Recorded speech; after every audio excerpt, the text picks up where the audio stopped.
Hi, I'm Nick Schade at Kayaks. This is part 3 of my quick skin-on-frame microBootlegger sport kayak build. Today I'm assembling the coaming.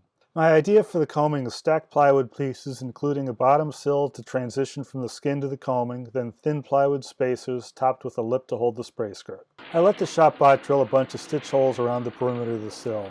I now want to ease the edges of those holes so the threads don't get cut when I sew on the seam.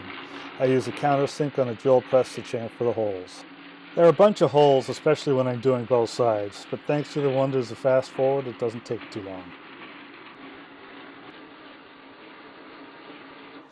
The CNC cut coaming parts all get assembled with epoxy. I add a little fumed silica to it to thicken it up so I can apply a fairly heavy coating to the sill and underside of the lip.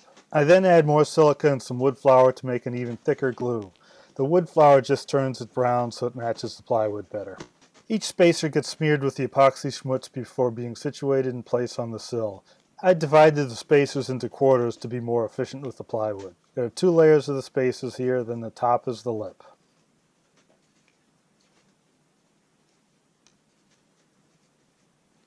With the parts roughly in place, I start clamping the stack together. The parts need a little adjusting to make sure they're all lined up with the interior edge of the hole. One inviolate rule of boat building is there's no such thing as too many clamps.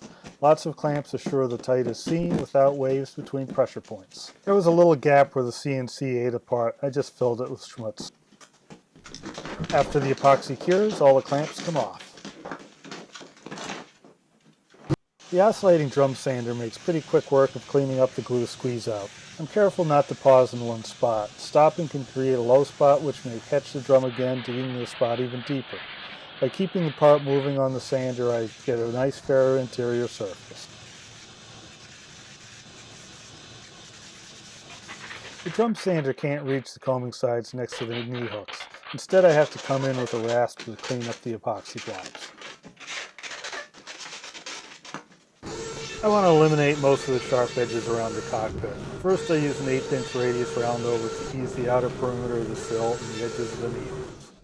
Then I switch over to 1/2" diameter to round off the top and bottom edges of the coaming. In the next video in this series, I'll test fit the full assembly. If you enjoy these videos and like to see me document more small boat builds, please subscribe, hit like, and share. If you have any questions or comments, please post them. I'll answer them as quickly as I can. And don't forget my Patreon page. Your support will help me allocate more time to producing high-quality videos. Thanks for watching and happy paddling!